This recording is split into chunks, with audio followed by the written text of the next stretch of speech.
प्रभात बच्चों। आज हम लक्ष्य वेद परीक्षा के श्लोकों का संस्कृत में अर्थ बताने जा रहे हैं। बहुत ध्यानपूर्वक देखिएगा, सुनिएगा इस वीडियो को। ये कक्षा 10 में बोर्ड परीक्षा के दृष्टिकोण से बड़ा ही इम्पोर्टेंट श्लोक हैं जो बोर्ड परीक्षा में अक्सर पूछे जाते हैं। उन श्लोकों का संस्कृत और हिंदी में दोनों में अर्थ। ततो युधिष्ठिरः पूर्वं धनुर्गृह्य परन्तपः तस्थौ भासं समुद्देश्य गुरुवाक्यप्रणोदित। अस्मिन् श्लोके गुरु द्रोणाचार्यस्य पूर्वम् उक्तं दुर्धर्ष बाणं सन्धस्त्वं मम वाक्यान्ते तं विमुञ्च। गुरु द्रोणाचार्य पहले पिछले श्लोक में बताए थे कि हे श्रेष्ठ, तुम बाण पर धनुष पे बाण संधान करो और मेरे कहते ही उसको छोड़ देना। तो ततो युधिष्ठिरम पूर्वम धनुर्गृह्य परन्तप। तो फिर क्या हुआ कि युधिष्ठिर धनुष पर बाण चढ़ाकर बैठ गए और तस्थौ भासम समुद्देश्य गुरु वाक्य। और तस्थौ मतलब बैठ गए, भासम मतलब भास पक्षी को लक्ष्य करके और गुरु के वाक्य की प्रतीक्षा करने लगे। तो इसका संस्कृत में अर्थ है कि गुरु द्रोणाचार्य से पूर्वम उक्तम दुर्धर्ष बाणम संधस्तम मतवाक्यांते तम विमुञ्च इति कथनं श्रुत्वा प्रेरयित्वा च शत्रुनाशकः युधिष्ठिरः स्वहस्ते धनुं गृहीत्वा पक्षिणं लक्षयित्वा स्थितः। लक्षयित्वा इति कथनं श्रुत्वा, इस कथन को सुनकर प्रेरित होकर शत्रुनाशक युधिष्ठिर अपने हाथ में धनुष ग्रहण करके पक्षी को लक्ष्य करके बैठ गए। दूसरा श्लोक, दूसरा इंपॉर्टेंट श्लोकों का हम अर्थ बता रहे हैं। इसमें संस्कृत और हिंदी दोनों में ध्यान दीजिएगा। एव उक्त सभ्यसाची मंडलीकृत कार्मुक। एवमुक्त सभ्यसाची मंडलीकृत कार्मुक तस्थौ भासं समुद्देश्य गुरुवाक्य प्रणोदित। गुरो द्रोणाचार्य से इदानीं त्वया प्रहर्तव्यम् एतत् लक्ष्यं विलोक्यताम् इति कथनं श्रुत्वा प्रेरयित्वा च सभ्यसाची अर्जुन स्वधनुवृत्ताकारं कृत पक्षिणं लक्षयित्वा तं प्रहर्तुम् उद्यत्वा स अर्जुन स्थितः। करें एवं उक्त्वा सभ्यसाची, इस तरह के गुरु द्रोणाचार्य के वाक्य को सुनकर सभ्यसाची का अर्थ होता है अर्जुन। अर्जुन के नाम है सभ्यसाची, भारत, धनंजय, अर्जुन, गुड़ाकेश। तो उन्होंने मंडलीकृत कार्म का धनुष को मोड़कर गोला कर दिया और तस्थौ भासम समुद्देश्य, और बैठ गए, भास गीत पक्षी को उद्देश्य करके बैठ गए और गुरु के वाक्य की प्रतीक्षा करने लगे। इसको संस्कृत में कहेंगे गुरु द्रोणाचार्य से इदानीं त्वया प्रहर्तव्यम। गुरु द्रोणाचार्य ने कहा कि समय अर्जुन तुमको प्रहार करना है। पिछले श्लोक में कह चुके थे एतत् लक्ष्यं विलोक्यताम, अपने लक्ष्य को देख लो। इति कथनं श्रुत्वा प्रेरयित्वा च सभ्यसाची अर्जुन स्वधनुवृत्ताकारः कृतः। ऐसा सुनकर सभ्यसाची अर्जुन अपने धनुष को खींचकर गोलाकार कर दिए और पक्षिणं लक्षयित्वा, और पक्षी को लक्ष्य करके तम प्रहर्तम उद्यत्वा, और उस पर प्रहार करने के लिए तैयार होकर बैठ गए। मुहूर्तादिव तं द्रोण तथैव समभासत पश्यसेन स्थितं भासं द्रुमं मामपि अर्जुन।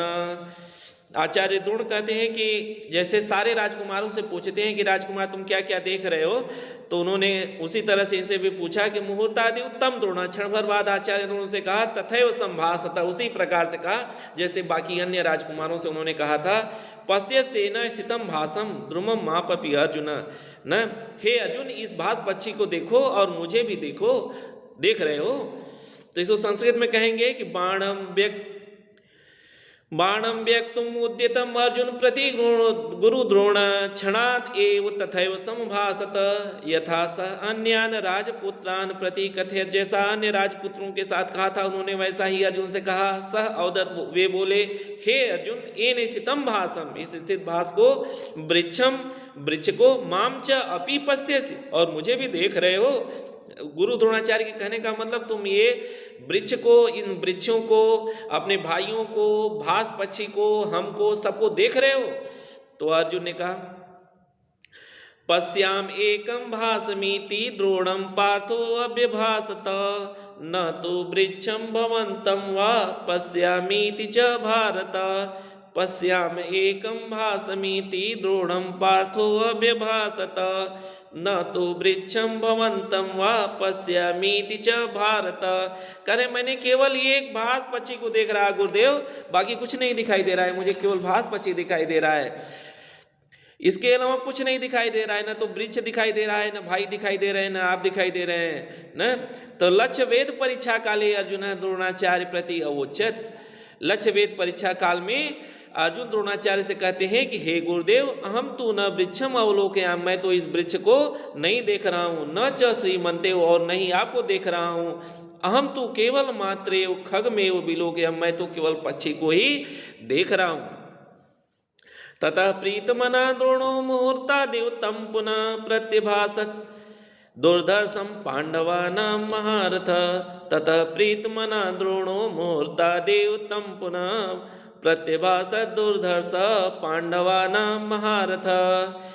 तो जब इस तरह से उन्होंने, अर्जुन ने उत्तर दिया कि मैं केवल एक भास पक्षी को न देख रहा हूं, न तो गीत पक्षी को देख रहा हूं, न आपको, न तो भाइयों को, तो इस उत्तर को सुनकर आचार्य द्रोण बड़े प्रसन्न हुए। तो उन्होंने कहा ततः प्रीत मना द्रोणो मुहूर्तादिव तम पुनः। तो क्षण भर बाद प्रसन्न मन वाले आचार्य द्रोण फिर कहते हैं कि प्रत्यभासत दुर्धर्ष पांडवानां महारथ, हे पांडवों में महारथी अर्जुन। ठीक, पर इसको संस्कृत में इस श्लोक का अर्थ लिखेंगे, पश्यामि एकम भासम न तो वृक्षम भवंतम वा इति अर्जुनस्य उत्तरम श्रुत्वा आचार्य द्रोण अति प्रसन्न अभवत्। तद अनंतरम दुर्धर्ष प्रसन्नमना द्रोण क्वचित् क्षणात् इव पांडवानां महावीरम अर्जुनम पुनः अवदत्। पांडवों में महावीर अर्जुन से पुनः बोले, भासं पश्यसि यद्येन तथा ब्रूहि पुनर्वच, भासं पश्यसि यद्येनं तथा ब्रूहि पुनर्वच, शिरं पश्यामि भासस्य न गात्रमिति सो अब्रवीत। इस श्लोक में कहते हैं कि दोनों का, ये पहली लाइन में अर्जुन के लिए गुरु द्रोणाचार्य ने फिर से प्रश्न किया, दूसरी लाइन में अर्जुन ने गुरु द्रोणाचार्य के प्रश्नों का उत्तर दिया। गुरु द्रोणाचार्य कहते हैं कि भासम पश्यसि यदि न, करें यदि तुम केवल भास को देख रहे हो, तथा ब्रूहि पुनर्वच, तो फिर से बोलो। तो अर्जुन उत्तर देते हैं कि शिरः पश्यामि भासस्य न गात्रमिति सो अब्रवीत, मैं तो केवल उसके सिर को देख रहा हूँ, शरीर को भी नहीं देख रहा हूँ। गात्रमिति मतलब शरीर को भी नहीं देख रहा हूँ। तो इसका संस्कृत में अर्थ कहेंगे कि लक्ष्य वेद परीक्षा काले द्रोणाचार्य अर्जुनम अपृच्छत यत किम त्वम एन स्थितम भासम द्रुममपि पश्यसि, क्या तुम भास को, वृक्षों को, केवल भास को ही देख रहे हो? अर्जुना उत्तरम अददात, अर्जुन उत्तर देते हैं, पश्यामि एकम भासम न तो वृक्षम भवंतवा, मैं केवल एक भास पक्षी को देख रहा हूँ, आपको अथवा वृक्ष को नहीं। इदम उत्तरम श्रुत्वा प्रसन्नचित्तः द्रोणाचार्य अर्जुनम अवदत्। इस तरह के प्रश्न को, उत्तर को सुनकर प्रसन्नचित्त द्रोणाचार्य अर्जुन से बोले, यदि तुम केवलम एनम भासम पश्यति तदा एन वचनम पुनः कथय, यदि तुम केवल भास पक्षी को देख रहे हो तो पुनः कहो। गुरु वचनम श्रुत्वा अर्जुन अवदत्, गुरु के वचन को सुनकर अर्जुन बोले, अत अहम केवलम भासस्य शिरः पश्यामि गात्रम अपि न पश्यामि, मैं केवल उसके सिर को देख रहा हूँ, उसके शरीर को नहीं देख रहा हूँ। तो इसका संस्कृत में अर्थ इतना ही लिख सकते हैं कि द्रोणाचार्य अर्जुनम अवदत्, यदि तुम केवलम एनम भासम पश्यसि तदा एन वचनम पुनः कथयत। गुरो वचनम श्रुत्वा अर्जुनः अवदत् यत् अहम केवलम भासस्य शिरः पश्यामि गात्रम अपि न पश्यामि। तो बच्चों, ये लक्ष्य वेद परीक्षा के कुछ प्रमुख श्लोक हैं जो बोर्ड परीक्षा के दृष्टिकोण से बड़े ही इम्पोर्टेंट हैं। इसको आप 2-3 बार सुनिएगा, इसको हम ध्यान से सुनिएगा। इसमें हिंदी में अनुवाद और संस्कृत में अर्थ दोनों हमने व्याख्या कर दी है। ये आपकी बोर्ड परीक्षा के दृष्टिकोण से बड़ा ही हितकारी है। धन्यवाद बच्चों।